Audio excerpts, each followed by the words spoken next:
Okay, in today's video I would like to show you my navigation setup or my Xcsoar setup that I'm using in my glider.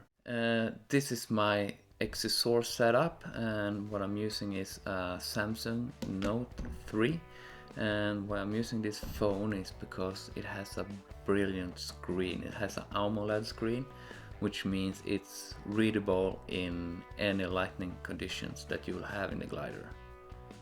To begin with, we're going to set up the Bluetooth connection between these two, and that's done outside of Xcsoar. So let's start both of the units. Sorry, it's on the top there. Phone, we go into settings, we activate the Bluetooth, and we go into Bluetooth. And here in the list you will find the Nano 3 as soon as it's available. So let's stop the GPS search and we go search, and here it found the Nano 3. We click on it and it will ask for the pin code. The pin code is always 1234. Okay, now they are connected between each other, so we can go out from here and we can go over to Xcsoar here. We go fly, and to enter the menu to see that we're actually using the Nano 3, we go into the menu here, we go to config and we go to devices. And as you can see, as the B here, it says connected, and that's the Nano 3. So now the connection here between them is working. Last year I flew 170 hours using this setup, and it worked perfectly all the time. I'm especially impressed by the Xcsoar software. It has everything you need, and it works really well. It's really snappy and there's no delay in anything, and it has a lot of good functions. The first thing that's really good with this system is that you can see both units have their own batteries. You don't need to have power supply to it, but of course I have both the logger and the phone connected to power in the glider, but in the event that the power in the glider would go flat, I can still get a log file and I can still navigate. I've chosen to use the Samsung Note 3 phone because first of all it has got a big screen, and the screen itself is of the type AMOLED, which means it's really bright, and there's really no situation I've been in where you cannot read what's on the screen. It's really good to use in direct sunlight, or in a glider basically. And what I like with the Nano 3 is that it's like its own small unit that is an IGC logger, but also that you have kind of basic navigation on it, so you can use this for navigation if, for example, the phone would stop for some reason.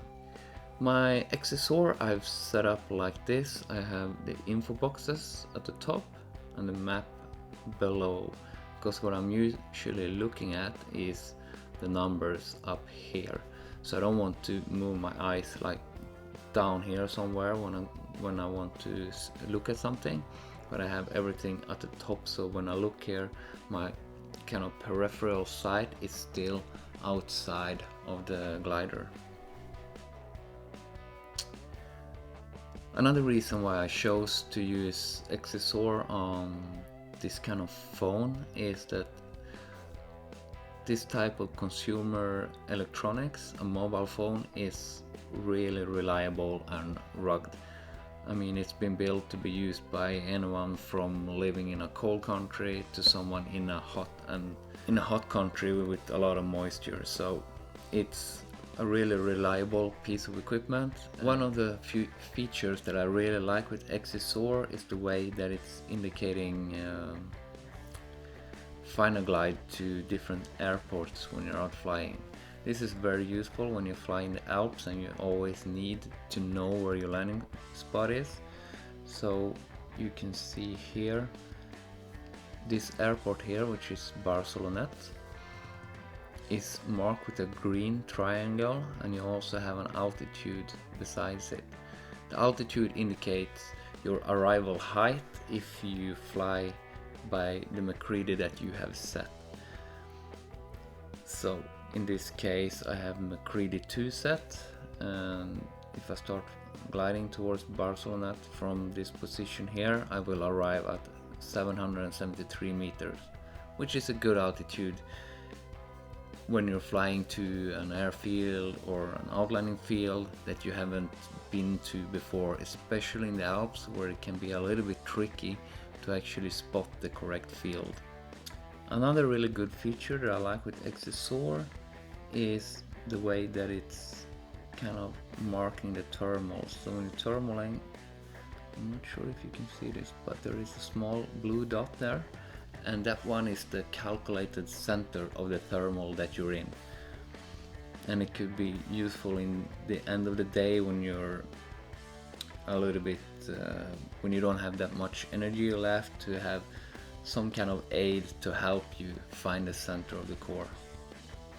And of course, anyone who's into wave flying also knows how useful it is to have a map that indicates where you can see where it's climbing or sinking, so you can actually like locate the wave or have it marked on your map so you know where it is.